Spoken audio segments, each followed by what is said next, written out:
नमस्कार दोस्तों, कैसे हैं। उम्मीद करते हैं कि आप लोग बहुत अच्छे होंगे, स्वस्थ होंगे, मस्त होंगे। जैसा कि आप जान रहे हैं कि मैं यहाँ पर संपूर्ण जीएस का रिवीजन करा रहा हूँ, वो भी सब्जेक्ट वाइज। यह रिवीजन का दूसरा वीडियो है, लेक्चर नंबर 2 है। लेक्चर नंबर 1 पहले ही अपलोड हो चुकी है, तो आप यूट्यूब के हमारे इस चैनल के यूट्यूब के प्लेलिस्ट में जाएँ और वहाँ कंप्लीट केमिस्ट्री रिवीजन का एक टैब होगा, वहाँ पर क्लिक करने के बाद आपको सारा वीडियो वहाँ सीरियल वाइज दिख जाएगा, तो वहाँ से आप देख सकते हैं। इसी तरह जीएस के संपूर्ण विषय, चाहे फिजिक्स हो, केमिस्ट्री हो, बायो हो, साथ में हिस्ट्री हो, पॉलिटी हो, ज्योग्राफी हो या इकोनॉमिक हो, इन्वायरमेंट हो, कंप्यूटर हो, सारे विषयों का मैं रिवीजन करा रहा हूँ, जो कि काफ़ी बेस्ट इन कंटेंट है, जो कि आगामी बिहार शिक्षक भर्ती TRE 3-4, Bihar police re exam अगस्त और Bihar SI BPSC, Bihar SSC inter स्तरीय, SSC NTPC, इन सभी एग्जाम के लिए या फिर जो भी एग्जाम आप दे रहे हैं उसमें जीएस की बात अगर करी जा रही है तो ये रिवीजन आपके लिए बेस्ट और one of the best. Clear है? तो चलिए बिना देरी किए बात करते हैं। उन सभी छात्रों के लिए उपयोगी सीरीज है जो छात्र ये रेलवे, SSC, BPSC कोई भी जीएस ओरिएंटेड एग्जाम दे रहे हैं या कोई भी ऐसा एग्जाम दे रहे हैं जिसमें जीएस का पार्ट है, तो वो इसके लिए जा सकते हैं, रिवीजन के लिए जा सकते हैं। एक तरह का टारगेट बैच है, एक रिवीजन बैच है। टारगेट और रिवीजन बैच एक ही बैच होता है। टारगेट बैच में भी आपको जोर शोर से पढ़ाया जाता है, ज़्यादा से ज़्यादा रिवाइज कराया जाता है। यहाँ भी मैं रिवीजन करा रहा हूँ और सच बात यह है कि जीएस की संपूर्ण रिवीजन है एक ही प्लेटफॉर्म पे। और दूसरी बात है कि एक खिचड़ी में नहीं है वीडियो, सेपरेट है। फिजिक्स का है तो पूरा फिजिक्स है, केमिस्ट्री है तो केमिस्ट्री, बायो है तो बायो, इस तरह से है ताकि आपको समझने में, पढ़ने में काफ़ी आसानी हो। तो यदि आपने पहला वीडियो नहीं देखा है तो सबसे पहले तो आप पहला वीडियो देखिए, पहला लेक्चर देखिए और उसके बाद फिर दूसरा देखिए, ज़्यादा समझ पाएंगे आप। चलिए बिना देरी के शुरुआत करते हैं। केमिस्ट्री, रसायन शास्त्र, जीएस का एक महत्वपूर्ण सब्जेक्ट। आज ये टॉपिक नंबर 2, चूँकि टॉपिक नंबर 1 जो है वो मैं कवर करा चुका हूँ, टॉपिक नंबर 1 फर्स्ट लेक्चर में, लेक्चर 1 में, तो वहाँ आप देख लीजिए। आज मैं लेक्चर दूसरा ले रहा हूँ जिसमें टॉपिक 2, 3, 4 जितने होंगे मैं कवर करूँगा। चलिए तो शुरुआत कर लेते हैं आज के इस कंटेंट टॉपिक की। तो आज का कंटेंट, शुरुआती कंटेंट है, काफ़ी ज़बरदस्त कंटेंट है, कई एग्जाम में पूछे जा चुके हैं कि नींबू के खट्टे होने के क्या कारण है। दोस्तों आपको याद रहना चाहिए, हम जो पढ़ रहे हैं वो टॉपिक है अम्ल, क्षार, लवण, एसिड, वेस्ट एंड सॉल्ट्स। अम्ल, क्षार और लवण। तो नींबू का खट्टा थोड़ा सा बात कर लेते हैं। अम्ल क्या है, क्षार क्या है, लवण क्या है, एसिडिक क्या है। एसिडिक क्या होता है, अम्ल क्या होता है। जो चीज़ें आपको बहुत ज़्यादा खट्टा लगता है वो अम्ल है। उसके बाद क्षार क्या कहलाता है, जो चीज़ें आपको बहुत तीखा लगता है वो क्षार है। और लवण क्या है, जो चीज़ें आपको नमकीन लगता है। तो acid, based and salts, salts माने नमक। तो चलिए, जैसे नींबू काफ़ी खट्टा है तो नींबू क्या है, अम्लीय है। हमारे बॉडी में है हाइड्रोक्लोरिक अम्ल HCl, जो हमारे भोजन को रद्द कर देता है, तोड़ ताड़ देता है। उसके बाद क्षार और अम्ल दोनों को बैलेंस करने के लिए अपन पानी देते हैं, वाटर देते हैं, दोनों को मिलाते हैं। pH स्केल आपने पढ़ा होगा, पावर ऑफ हाइड्रोजन। तो चलिए देखते हैं कंटेंट। नींबू के खट्टे होने के क्या कारण है। तो नींबू में साइट्रिक अम्ल C6H8O7 की उपस्थिति के कारण नींबू खट्टा लगता है। साइट्रिक अम्ल है, जो अम्ल है तो खट्टा होना ही होना है। वह जलीय विलयन जो लाल लिटमस को नीला कर देता है क्या कहलाता है, क्षारीय विलयन। जलीय विलयन है, लाल लिटमस को क्या कर देता है, नीला कर देता है। ओके। कठोर शारीरिक परिश्रम के पश्चात थकान महसूस होने का कारण क्या है, तो मांसपेशियों में लैक्टिक एसिड का संचय होना। तो ये काफी जबरदस्त सवाल है, ये BPSC सिविल सर्विस में पूछा गया था 68 बैच में। अभी तो 70 बैच आने वाली है वैकेंसी। तो मेरा कहना है, यानी कंटेंट का कहना है कि कठोर शारीरिक परिश्रम, जैसे कि आप पहला दिन आप जब फील्ड में दौड़ते हैं तो आप पाएंगे कि जो पैर का बैक साइड का जो नीचे का हिस्सा है, घुटना से थोड़ा नीचे बैक साइड, वहाँ आपको काफ़ी कट या काफ़ी दर्द महसूस होगा फर्स्ट डे दौड़ने के बाद। होता क्या है कि जब आप दौड़ते हैं तो जो हमारी मांसपेशियाँ हैं, जो मांस यानी हड्डी में जो सटे गुद्दा है जिसे मांसपेशियाँ कहते हैं, उसमें लैक्टिक एसिड जम जाता है। क्योंकि जब दौड़ते हैं तो बॉडी को प्रेशर लगता है, झटका लगता है, तो लैक्टिक एसिड एक ही जगह आ जाता है, जिस वजह से हमें दर्द का महसूस होता है, काफ़ी थकान महसूस होती है और दर्द भी होता है। फोटोग्राफी में किस अम्ल का प्रयोग किया जाता है, ऑक्जेलिक अम्ल। कई बार सवाल ये पूछा गया है कि जो फोटोग्राफी है उसमें किस अम्ल का प्रयोग किया जाता है, ऑक्जेलिक अम्ल। बेकिंग पाउडर के निर्माण में किस अम्ल का प्रयोग किया जाता है? टार्टरिक अम्ल। कौन सा अम्ल? टार्टरिक अम्ल। पेय सोडा का रासायनिक प्रकृति कैसी होती है? अम्लीय। जो भी सोडा आप पीते हैं उसका नेचर क्या होता है? अम्लीय होता है। ऑयल ऑफ विट्रियोल किसे कहते हैं? सल्फ्यूरिक अम्ल को, H2SO4 को। सेब में कौन सा अम्ल पाया जाता है? मैलिक अम्ल, C4H6O5।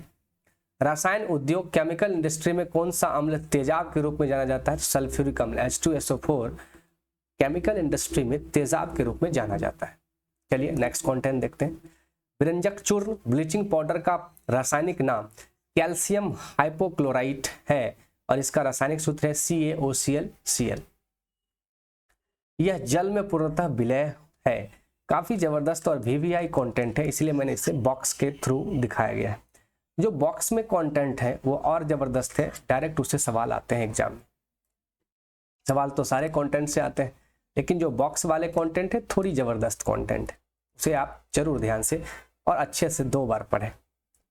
नीला थोथा क्या है? कॉपर सल्फेट है। कई बार एग्जाम में पूछा जाता है कि नीला थोथा किसे कहा जाता है? कॉपर सल्फेट को, CuSO4 × 5H2O। टूटी हुई हड्डी को जोड़ने के लिए किस प्रयुक्त क्षारक का उपयोग किया जाता है? कैल्शियम सल्फेट या हेमीहाइड्रेट। खाने का नमक किससे बनता है? शक्तिशाली अम्ल और शक्तिशाली क्षार से मिलाते हैं तब लवण बन जाता है। चलिए आगे बढ़ते हैं। ऐसा अम्ल जिसमें ऑक्सीजन अनुपस्थित होती है, ऐसा अम्ल जिसमें ऑक्सीजन अनुपस्थित होती है, हाइड्रोक्लोरिक अम्ल। इसमें ऑक्सीजन नहीं होता है। अम्लीय विलयन का pH मान कितना होता है? 7 से कम होता है। तो जो पावर ऑफ हाइड्रोजन का जो वैल्यू होता है वो यहाँ देखिए 7, तो 7 से जितना भी कम होगा, 1 से लेकर के 6.9 तक, वो सब अम्लीय हो जाएगा। और 7 के बाद 7.1 से लेकर के 14 तक क्या हो जाएगा? क्षारीय हो जाएगा। और डायरेक्ट 7 पर है तो ना अम्लीय है ना क्षारीय है, स्वादहीन हो जाएगा। जैसे पानी न्यूट्रल है, उदासीन है।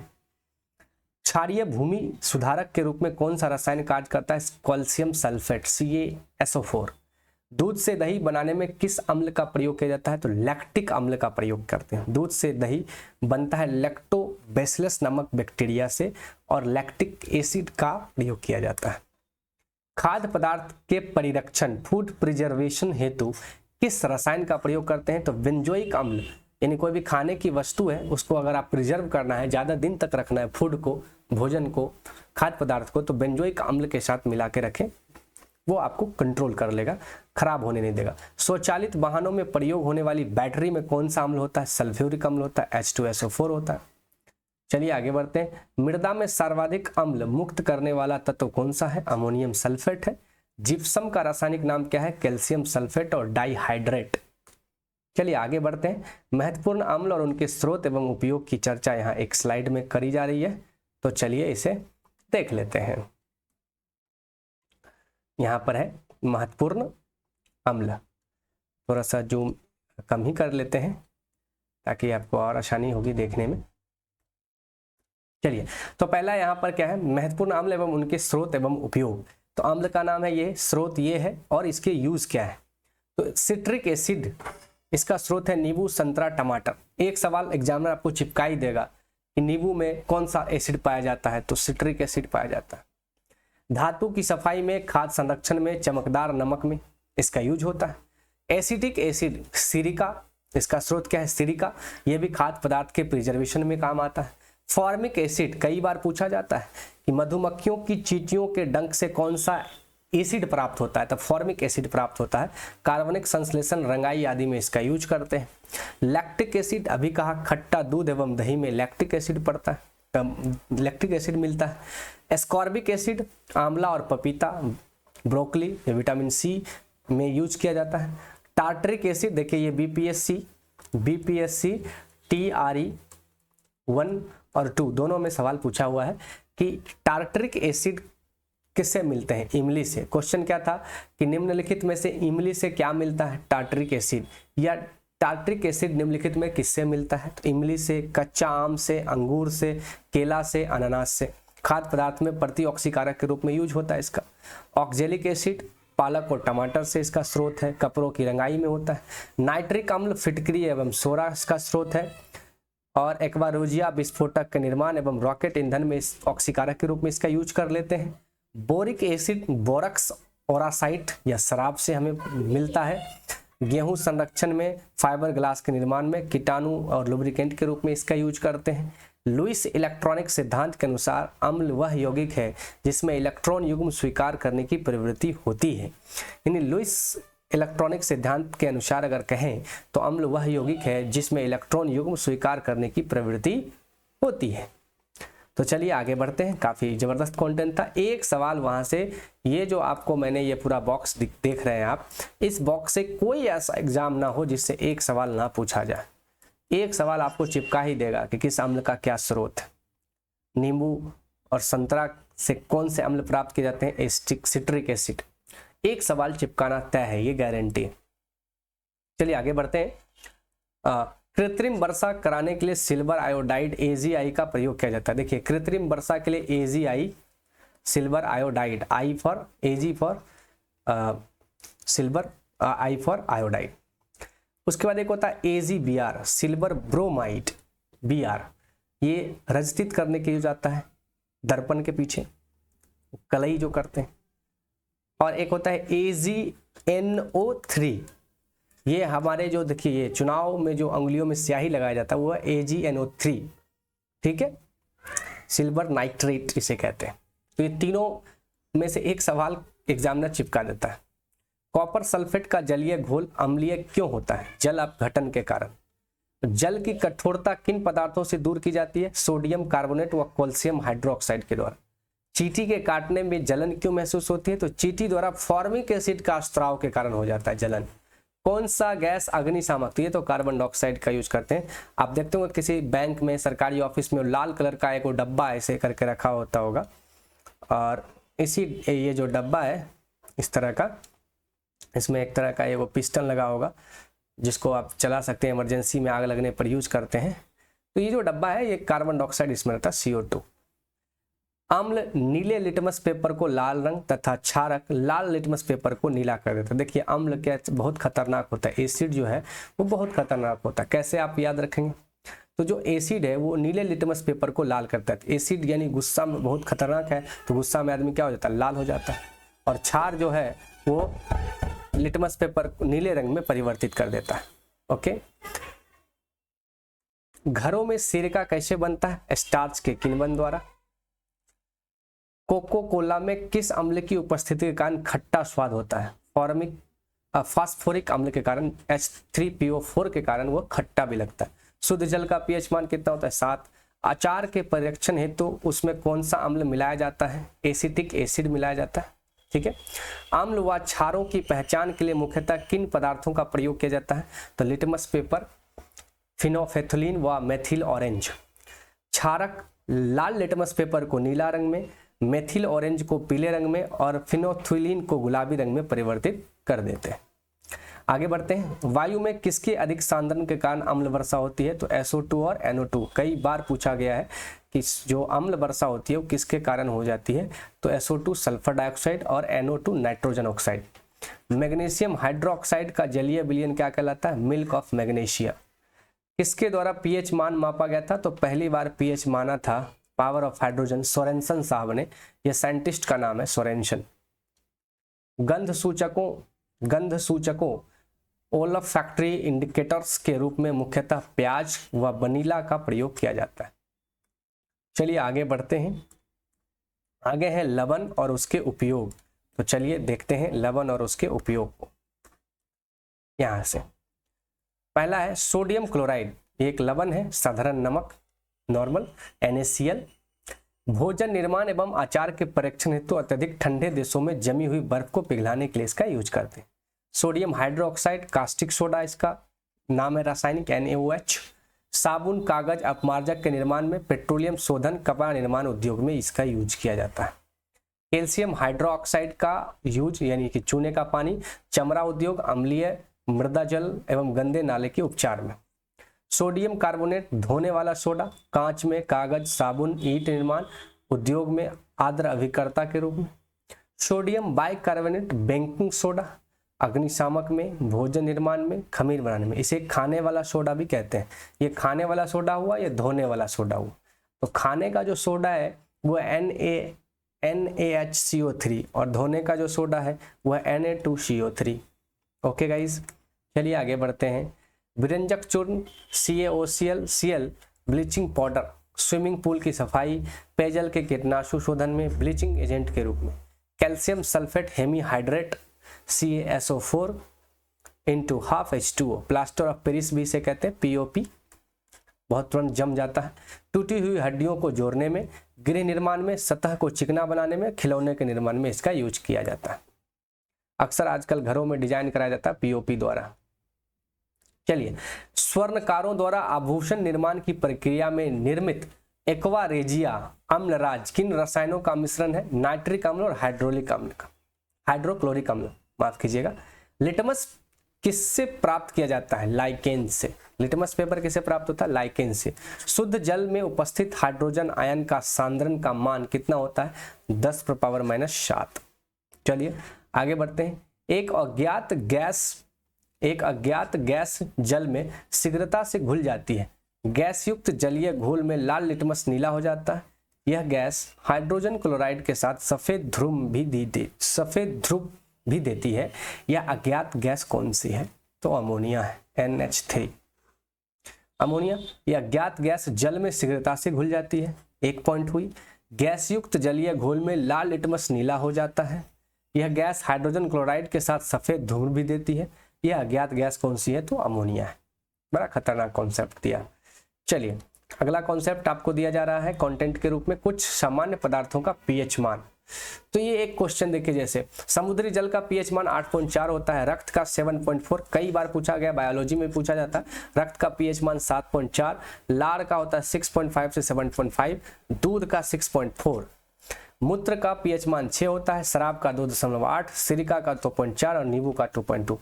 तो नींबू एगो पूछा जाता है, मूत्र भी कभी कभी पूछ लिया जाता है, ज़्यादातर आपको पूछा जाता है दूध और रक्त। इसको आप एक क्वेश्चन तो आप याद ही रखिए कि इससे चिपकाएगा ही आप। कपड़े पर से जंग के दाग हटाने के लिए ऑक्जेलिक अम्ल विलयन का प्रयोग होता है। तो जो कपड़ा है उस पर अगर आप दाग लग गया है तो दाग को हटाने के लिए किसका प्रयोग किया जाता है? ऑक्जेलिक अम्ल विलयन, ऑक्जेलिक एसिड सॉल्यूशन का। चलिए तो अगला टॉपिक हम ले रहे हैं धातुएं, मेटल्स। तो चलिए अब जो कंटेंट हम आपको दे रहे हैं वो भी बहुत खूबसूरत, मेटल्स का। यदि वीडियो पसंद आ रहा है तो लाइक कीजिए, सपोर्ट कीजिए, चैनल को सब्सक्राइब कीजिए और अपने दोस्तों में शेयर कर दीजिए जिनको भी इनकी ज़रूरत है। तो अब जो कंटेंट आएगा वो है मेटल्स, धातुएं। तो चलिए बात करते हैं। किस धातु की चालकता सर्वाधिक होती है? तो दोस्तों चांदी की होती है। तो ये चांदी की तार बनाएंगे तो धातु बहुत ज़्यादा तेज़ी से अच्छे से इलेक्ट्रिसिटी आएगी, लेकिन चोर तारे चुरा लेगा रात में, इसलिए हम लोग तांबा बनाते हैं। मोती का रासायनिक संरचना किस पदार्थ से निर्मित होती है? कैल्शियम कार्बोनेट से। सबसे हल्की और सबसे भारी धातु? तो सबसे हल्की कई बार पूछा है, लिथियम। SSC GD में कई बार ये सवाल पूछा है कि सबसे हल्की जो तत्व है, धातु है, वो कैसे? लिथियम। और सबसे भारी है ऑस्मियम। चलिए आगे चलते हैं। सबसे भारी प्राकृतिक तत्व कौन सा है? तो सबसे भारी प्राकृतिक तत्व की बात करेंगे तो वो है यूरेनियम। मोनोजाइट किसका प्रमुख ऐसक है? थोरियम का। मोती के मुख्य अवयव कौन से हैं? एर्गानाइट और कांचियोलिन। चाकू से काटी जा सकने वाली धातु है सोडियम और पोटेशियम। सोडियम और पोटेशियम एक ऐसा धातु है जिसको आप चाकू से काट सकते हैं। क्या खतरनाक कंटेंट है, जबरदस्त। लाइक करिए वीडियो को ताकि हमें अच्छा लगेगा। आपको अच्छा लग रहा है तो लाइक कर दीजिए। अत्यधिक कोमल खनिज टॉल्क किससे निर्मित होता है? मैग्नीशियम सिलिकेट से। भविष्य का धातु टाइटेनियम को कहा गया है। अबरख कच्चे माल के रूप में किस उद्योग में प्रयोग किया जाता है? तो विद्युत में। चलिए आगे बढ़ते हैं और अगला हमारा जो कंटेंट है वो है आतिशबाजी। फायर क्रैकर्स में बोरियम की उपस्थिति के कारण हरा रंग तथा स्ट्रोनिशियम की उपस्थिति के कारण लाल रंग उत्पन्न होता है। तो बोरियम हरा देता है और स्ट्रोनिशियम देता है गहरा लाल रंग। ये याद रखिएगा, कई बार एग्जाम में पूछा है, मोस्ट BBI कंटेंट है ये। सिनेबार किसका ऐसक है? दोस्तों पारा का। औजार निर्माण हेतु सर्वप्रथम किस धातु की खोज की गई थी? तांबा की। क्रोलाइट बॉक्साइट किस धातु का ऐसक है? तो एल्युमिनियम की। अयस्कों से धातुओं का निष्कर्षण का विज्ञान क्या कहलाता है? मेट्रोलॉजी, धातु क्रम साधारण ताप यंत्रों में पारे का प्रयोग क्यों किया जाता है? क्योंकि पारे का ऊष्मीय प्रसार गुणांक उच्च होता है। सोडियम की अत्यधिक क्रियाशीलता के कारण इसे किस पदार्थ में रखा जाता है? किरोसिन तेल में। तो सोडियम जो है काफी क्रियाशील होता है, वायु में रिएक्शन करके आग लगा देगा, इसीलिए इसे किरोसिन तेल में डुबा के रखते हैं। भर्जन प्रायः किन एसकों का किया जाता है? सल्फाइड और ऑक्साइड एसकों का रोस्टिंग भर्जन। चलिए आगे बढ़ते हैं। शुद्ध सोना कितने कैरेट का होता है दोस्तों? 24 कैरेट का। शुद्ध सोना 24 कैरेट। सोडियम को जल में डालने पर कौन सी गैस मुक्त होती है? तो हाइड्रोजन मुक्त होती है। द्रवित सोडियम का उपयोग नाभिकीय भट्टियों में किया जाता है शीतलक के रूप में। बारूद का निर्माण करने में किस रसायन का? तो पोटासियम नाइट्रेट का यूज करते हैं बारूद के निर्माण करने। वह कौन सी धातु है जो अपने ही ऑक्साइड की परत से सुरक्षित हो जाती है? तो एल्यूमिनियम। इस्पात के जंग संरक्षण या प्रतिरोध गुण एंटी कोरिजन क्वालिटी को बढ़ाने के लिए उसमें क्या मिलाते हैं? तो क्रोमियम मिला देते हैं। बहुत बढ़िया। इस्पात यानी स्टील में जंग नहीं लगता है क्योंकि क्रोमियम मिला देते हैं। मानव शरीर में कॉपर की अधिकता से कौन सा रोग होता है? विल्सन रोग होता है। फोटो इलेक्ट्रिक सेल में किस धातु का उपयोग होता है? सेलेनियम का। कौन सा तत्व स्वतंत्र अवस्था में पाया जाता है? सल्फर। धातुओं में सर्वाधिक हीन चालक कौन सा है? सीसा का। सीसा काफी बैड कंडक्टर है। भविष्य का ईंधन hydrogen. Future fuels is called hydrogen. कई बार ये पूछा गया। चतुष्फलकीय संरचना के कारण हीरा ग्रेफाइट की अपेक्षा अधिक कठोर होती है। बिल्कुल। आगे चलते हैं दोस्तों। प्याज की करवाहट का कारण है सल्फर के यौगिक। तो प्याज में क्या उपस्थित होता है? सल्फर। यूरेनियम का मुख्य ऐसा क्या है? Pitch blade. शल्य क्रियाओं में पट्टियों के रूप में किस रासायनिक पदार्थ का प्रयोग किया जाता है? कैल्शियम सल्फेट का। सबसे कठोर धातु कौन सा है? प्लेटिनम है। सबसे कठोर धातु प्लेटिनम है। क्लियर? सामान्य नाम, रासायनिक नाम और सूत्र एक तो चिपका ही देगा आपको। मोस्ट बीबीआई हम आपको दे रहे हैं यहाँ पे बॉक्स, एक चिपकाना है। हरा कशिश green vitriol ferrous sulphate FeSO4 7H2। नीला कशिश कॉपर सल्फेट, श्वेत कशिश जिंक सल्फेट और लाल कशिश कोबाल्ट सल्फेट। तो ज्यादा हरा और नीला पूछा जाता है, ध्यान रखिएगा। Ferrous sulphate copper sulphate. आगे बढ़ते हैं और एक प्यारा सा छोटा सा कंटेंट हमारे पास है कि माणिक्य और नीलम को रासायनिक रूप से एल्युमिनियम ऑक्साइड के रूप में पहचान की जाती है। तो जो माणिक्य है, सोने चांदी आभूषण, माणिक्य नीलम को एल्युमिनियम ऑक्साइड के रूप में पहचान की जा सकती है। तो चलिए, ये हमारे पास धातु और उनके अयस्क, धातु और उनके अयस्क का एक बॉक्स है। तो चलिए देख लेते हैं इसको। धातु का नाम क्या है? सोडियम। और इसके अयस्क क्या है? साधारण नमक NaCl, Chile saltpetre NaNO3, borax, sodium carbonate. Aluminium हमारा पास धातु है, इसके अयस्क है बॉक्साइड, क्वालिनी, फेलास्पार, कोरंडम, क्रोलाइट। कई बार 3-4 ऑप्शन दे करके एक इसमें घुसा देगा, कहेगा एल्युमिनियम का अयस्क निम्नलिखित में से कौन है? तो क्रोलाइट को घुसेड़ देगा आपको, 3 को फालतू दे देगा। Potassium, potassium nitrate, cryolite, potassium carbonate, potassium chloride. Calcium dolomite, calcite, gypsum, fluorspar, asbestos. काफी महत्वपूर्ण कंटेंट है, आप इसे देख सकते हैं, रोज रिवीजन करें 1 से 2 बार। Magnesium, magnesite, dolomite, carnallite, Epsom salt. Copper, chalcopyrite, copper pyrites, copper glance, cuprite, malachite, azurite. Zinc, zinc blende, calamine, बिलेमाइट।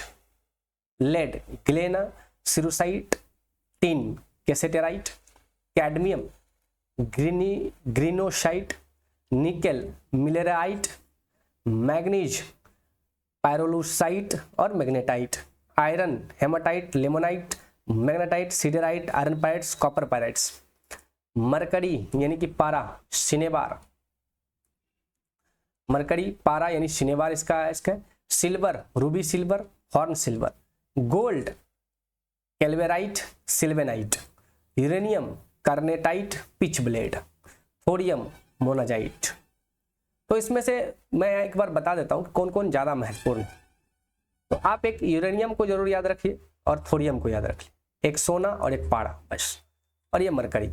ये जो नीचे के 4-5 है ये बहुत ही महत्वपूर्ण है, इंपॉर्टेंट है। उसके बाद एक ये जो है आयरन, ये महत्वपूर्ण है आपका। उसके बाद आपको मैं बता दे रहा हूँ ये कॉपर आपका महत्वपूर्ण है, ये आपका उसके बाद पोटेशियम महत्वपूर्ण है, एल्युमिनियम है, सोडियम है। तो 2 4 5 छूट भी जाएगा तो कोई दिक्कत नहीं, इतना अगर आपके पास कवर्ड है तो आप एक क्वेश्चन बना देंगे और एग्जामिनर एक क्वेश्चन जरूर चिपकाएगा इस बॉक्स से। चलिए आगे बढ़ते हैं। मोबाइल फोन की बैटरी में किस धातु की प्रयोग किया जाता है? तो लिथियम का बैटरी में। क्विक लाइम का रासायनिक नाम क्या है? Calcium oxide. परमाणु घड़ियों में टाइम कीपर के रूप में किस धातु का प्रयोग होता है? सीजियम का। मतदाता की उंगली में, देखिए इसकी चर्चा आ गई, मतदाता की उंगली में लगाई जाने वाली स्याही का निर्माण में किस रासायनिक यौगिक का प्रयोग किया जाता है? सिल्वर नाइट्रेट का। AgNO3 लगाए क्या? क्वार्ट्जर का रासायनिक नाम क्या है? Sodium silicate. Okay. Pearl ash किस रासायनिक यौगिक को कहा जाता है? पोटासियम कार्बोनेट को। जिंक सल्फेट का प्रयोग सामान्यतः किस रूप में किया जाता है? कवकनाशी, एंटी फंगल के रूप में। चलिए, भूपर्पट्टी में सर्वाधिक पाए जाने वाले तत्व एक बॉक्स में है, यहां से एक क्वेश्चन कंफर्म मान लीजिए, 1 क्वेश्चन चिपकाएगा एग्जामिनर। ऑक्सीजन सर्वाधिक मात्रा में पृथ्वी पर पाया जाता है, दूसरा है सिलिकॉन, तीसरा है एल्युमिनियम, चौथा है आयरन, पांचवा है कैल्शियम, छठा है सोडियम, सातवां है मैग्नीशियम और आठवां है टाइटेनियम और 10वां है हाइड्रोजन। ऑक्सीजन चूंकि वायु है, हवा है, सिलिकॉन और धातु है, और धातु कौन सा है? एल्युमिनियम। ये क्या है? धातु। तो यदि आपको सिर्फ धातु पूछे तो एल्युमिनियम बताएंगे, यदि आपसे उपधातु पूछे तो सिलिकॉन बताएंगे, जर्मेनियम और सिलिकॉन उपधातु है, और यदि आपसे वायु पूछे ऑक्सीजन, गैस पूछे तो क्या हो जाएगा? ऑक्सीजन। चलिए, आयरन पायराइड्स रासायनिक यौगिक को झूठा सोना या मूर्खों का सोना कहा जाता है। FeS2 आयरन पायराइड्स को झूठा सोना कहा जाता है। तो ये रहे थे केमिस्ट्री के संपूर्ण रिवीजन का दूसरा लेक्चर और दूसरा वीडियो। इसका पहला वीडियो भी लोड है, हमारे YouTube के प्लेलिस्ट में आप जाएं और वहां पर केमिस्ट्री कंप्लीट रिवीजन टैब पे क्लिक करें, सारा वीडियो वहां खुल जाएगा। यह आगामी TRE, Bihar police, Bihar SI, BPSC, Bihar SSC, RRB और SSC इंटर और स्नातक स्तरीय, साथ में NTPC सभी एग्जाम के लिए, GS ओरिएंटेड एग्जाम के लिए काफ़ी महत्वपूर्ण है। इसी तरह फिजिक्स का, इसी तरह बायोलॉजी का, हिस्ट्री का, पॉलिटी का, ज्योग्राफी का, सभी फॉर ऑल कॉम्पिटिटिव एग्जाम के लिए सीरीज चल रहा है। GS के सारे विषयों को कवर किया गया है। आप आराम से हमारे YouTube के प्लेलिस्ट में जाकर वहां से आप सारे टैब पे क्लिक करके देख सकते हैं। काफ़ी मज़ेदार कंटेंट है, जो कंटेंट आपको कहीं और देखने को नहीं मिलता है। और इन सारे अपडेट्स को पाने के लिए बस चैनल को लाइक कीजिए, सब्सक्राइब कीजिए, बेल आइकन को हिट करिए और अपने चाहने वाले दोस्त, परिवार, रिश्तेदारों और जिनको इसकी ज़रूरत है, जो भी कम्पिटिटिव नेचर की तैयारी कर रहे हैं, GS पढ़ रहे हैं, या कोई भी एकेडमिक बच्चा जो 9th 10th में भी पढ़ रहा है, वो अभी साइंस के लिए इसमें आराम से रिवीजन कर सकता है, कोई दिक्कत नहीं है। सोशल साइंस के लिए हिस्ट्री, पॉलिटी रिवीजन कर सकता है, कोई दिक्कत नहीं है। तो आज के लिए इतना ही। उम्मीद करते हैं कि आपको वीडियो पसंद आ रहा है तो एक बार ज़रूर लाइक कर दीजिएगा, शेयर भी कर दीजिएगा और बेल आइकन दबाकर YouTube को सब्सक्राइब जरूर कर दीजिएगा। तब तक अपना और अपनों का ख्याल रखिए, मस्त रहिए, स्वस्थ रहिए। जय हिंद, जय भारत।